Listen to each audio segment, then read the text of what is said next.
rawit. Nah, dan yang warna keputih-putihan ini cabai besar, cabai merah besar men. Ya boy ya, cabai merah besar. Jadi kita untuk hari ini men, sore hari ini kita 3 men, yaitu terong hijau atau terong ungu, cabai rawit sama cabai besar gitu ya. Nah biasa istri orang Padang jadi seneng ngulek cabai melulu. Wah gitu ya, biar ya ngurang-ngurangin itulah, manjang-manjangin uang dapur lah, sehingga yang kayak kebutuhan pokok kayak cabai, sayuran gitu terbantu dari kebun sini gitu. Nah sekarang tahapannya untuk penyemaian tanaman sayur ini, yaitu pertama kita siapkan alatnya dulu, alat dan bahan men. Alat itu yang pasti ini nih, setiap kita megang tanah itu ya ini, kalau di tanah sawah kita ada cangkul kan. Nah, cangkul ini udah pasti juga. Ini sendokan semen. Nah, sendokan semen yang di tukang-tukang ini. Nah, kalau ini untuk menggemburkan tanah gitu. Nah, ini sendokan yang ini untuk menggemburkan tanah, kalau ini untuk mengambilnya men, yang lebih besar gitu kan. Dan itu peso men. Peso cutter men. Nah, peso berbentuk ini gunanya untuk bolong men. Nah, kayak gini, ini kemarin bolongnya pakai ini pralon untuk media kita.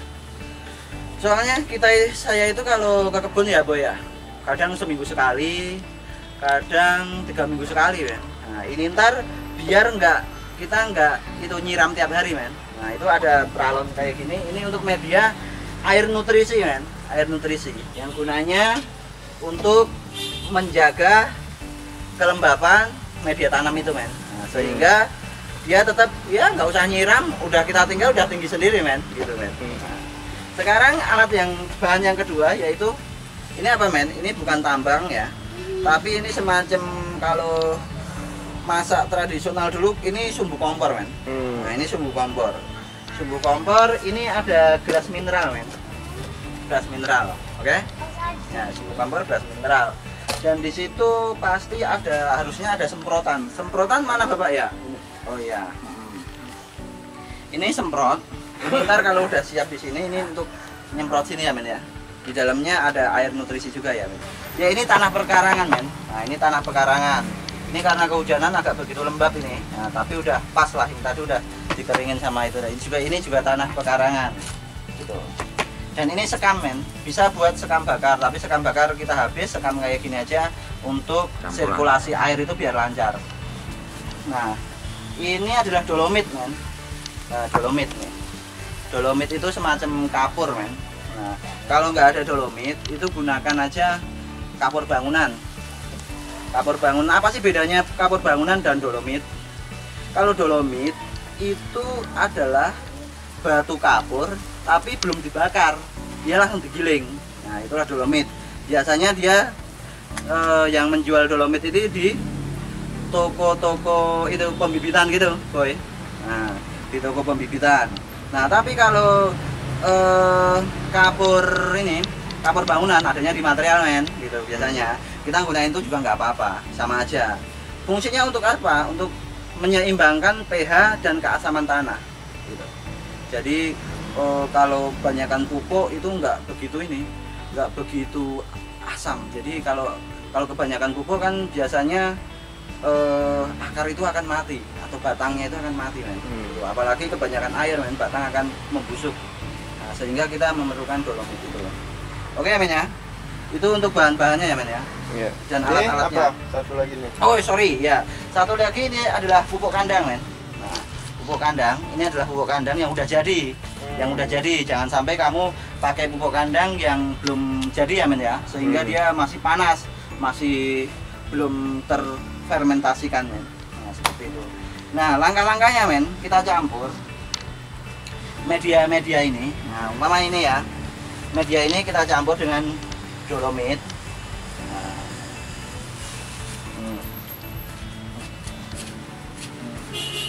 nih untuk keasaman tanahnya biar bagus men. Nah, kita campur pupuk juga. Ini tanahnya lembab men. Nah, kita itu kan paksakan ini tadi, tapi ya cukup lah kita ntar, soalnya alat-alat kita sangat lengkap men untuk menghindarin kelembapan gitu. Nah ini dikit aja men, dikit aja ya, paling itu segini, bukan segini paling segayung boy, segayung ya. pupuk kita tambah lagi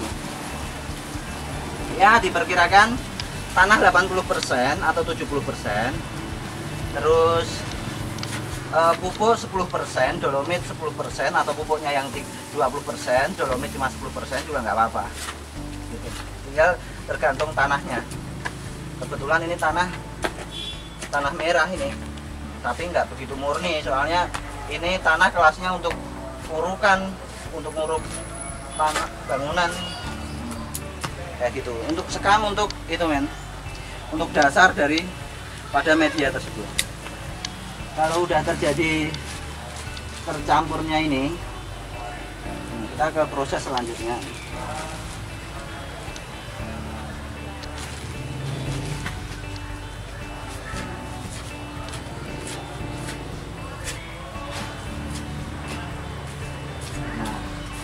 Ini udah tercampur dengan rata ya men ya, tapi sayangnya emang ini lagi musim penghujan, tanahnya basah banget ya. Iya, tapi bisa lah menang aja men. Nah, langkah kedua men, setelah pencampuran media tanam, kita siapkan tempat untuk media tanamnya men. Kok ini tadi ada kompor, ini tadi ada gelas, gunanya untuk ini men. Kita ukur panjang sumbu ini dari ya pertengahan gelas sampai dia kena bawah ini ya, menyentuh lantai dari peralon tersebut ya men ya. Itu kita ukur, kita potong ini, kita potong ya men ya, terus kita bolong ini ya men ya, sehingga kita ntar nggak usah nyiram men. Saya juga kadang juga gitu, males ke kebun gitu kan, belum nyiram, khawatir gitu kan. Nah sehingga saya punya solusi semacam itu, semacam ini. Nah ini kita kasih kayak gini, sehingga ini ntar terjadi kelembapan terus menerus men. Tahu kan sumbu kompor, terus sifat air men. Iya. Sifat air tuh meresap ke celah-celah ke celah-celah yang terkecil. Nah, itu ini ada celah-celahnya. Nah, semacam itu ya men ya. Nah, kayak gini. Nah, terus kita kasih media sekam. Nah, ini sekam itu untuk ya menglapisin lah. Kalau ini nariknya itu ntar narik airnya itu tinggi, biar tanah itu nggak begitu lembab. Oh. Itu kita taruhin sekitar ya seperempatnya lah. Nah, seperempatnya semacam ini. Yang penting dia posisinya nyentuh daripada sumbu kompor tersebut. Usahakan sumbu kompor di tengah-tengah men. Nah, baru kita kasih media tanam yang tanah tadi, dolomit sama pupuk.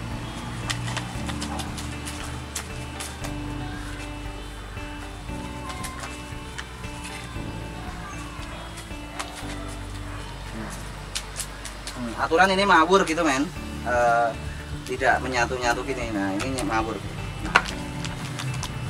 Nah medianya kayak gini men. Tuh. Ini ntar untuk biar kita tidak nyiram men, 3 minggu pun nggak apa-apa, sebulan pun nggak apa-apa men. Soalnya kita gunain peralon juga yang 4 in ini. 4 in ini ya pak ya. Ini yang 4 in tuh. Seperti ini ya men ya. Nah, kita taruh dapat satu. Nah gini ya men ya. Kita taruh satu. Nah, dan kita isi air nutrisi men, yang sekitar kandungan nutrisinya itu sekitar 1500 nutrisi. 1500 nutrisi itu kegunaannya untuk pembibitan biar pertumbuhannya itu stabil. Kalau ntar udah masa pembuahan itu ditambah lagi men, jadi 3000 nutrisi. Jadi ntar buahnya itu biar maksimal gitu ya untuk nutrisi. Nah ini kan kita itu men, kita masukkan ini. Nanti ngeresep ya dia ya. Ya, kita masukkan. Ini air nutrisinya tuh ini men. Ini kebetulan kita punya pupuk cair yang nutrisinya udah kita tentukan untuk menyiram pepohonan perkebunan kita, men. Nah, itu nutrisi dengan kadar 1500 nutrisi. Nah, jadi kalau kita ngontrol air atau penyiraman, cukup lihat aja, kita buka satu. Oh, masih bisa. Oh, buat sebulan ini, sebulan sampai panen mungkin bisa, tapi ini buat media penyemaian. Media penyemaian, ntar kalau udah 10 cm kita pindahkan ke polybag gitu, sayur gitu. Sehingga kita ntar punya beberapa koleksi tanaman sayur, men.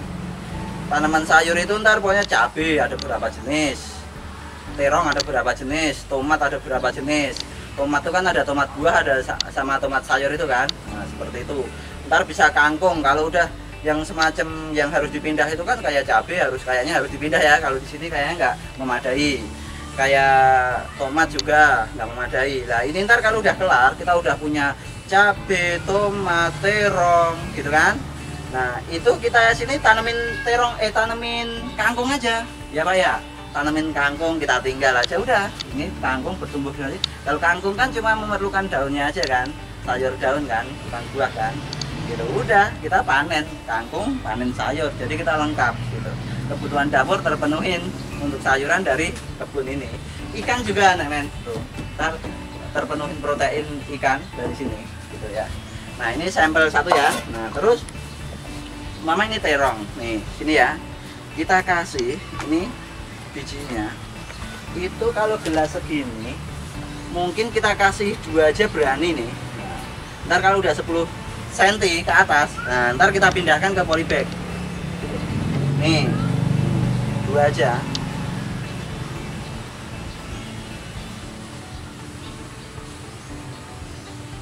Dua biji itu ya? Iya, 2 biji aja. Untuk tumbuhnya berapa lama itu nanti bisa kelihatan? Nah, biasanya untuk ukuran biasa pada umumnya. Ini dikasih 2 biji. Ini biasanya pemijahan itu dia udah jadi kecambah. Itu 3-4 hari, men. Penyemaian ya? Penyemaiannya itu kecambah, dia berkecambah kayak toge. Nah, kalau kayak toge itu 3-4 hari. 4 hari nanti. Nah, kalau untuk kita biar 10 cm itu biasanya 3 minggu, men. 3 minggu. Ya 3 minggu, 21 hari nyampe 25 hari lah. Gitu. Itu udah 10 cm kita pindahkan ke polybag gitu ya. Nah, untuk berikutnya, proses berikutnya kita untuk nanam segini banyaknya. Itu saya pengen minta bantuan, men. Minta bantuan kepada Pak Iwan. Nah, ayo Pak Iwan, tolong dibantu. Nah, untuk mengisi medianya ya.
Ini yang tadi ya, men ya.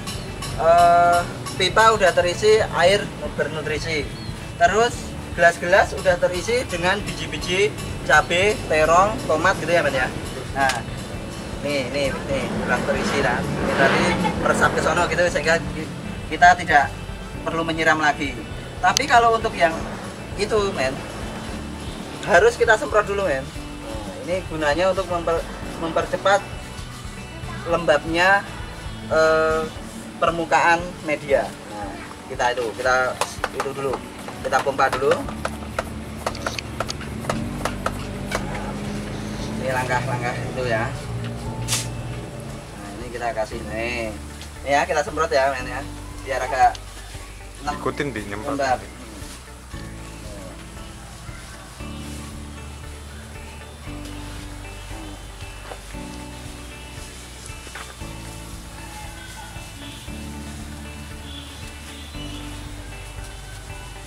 Ya, setelah kita semprot, yaitu kita tutup dengan plastik warna hitam yang berfungsi untuk mempercepat pekecambahan gitu. Kayak kita bikin toge gitu kan, biar cepat berkecambah, dia ditutupin kain warna gelap ataupun plastik hitam juga. Nah, ini kita tutup, kita rapet. Kalau media bisa diangkat, sebenarnya nggak usah ditutup, juga dikasih ke tempat yang gelap gitu aja. Itu juga bisa mempercepat perkecambahan ya. Nah, ini ditutup seperti ini. Kalau plastiknya warna putih nggak bisa Om Ben? Kalau plastik warna putih itu kurang ya? Iya, kurang. Soalnya dia harus kedap itu, kedap cahaya. Harus kedap cahaya ya. Kedap cahaya artinya dia tidak boleh kena sinar matahari.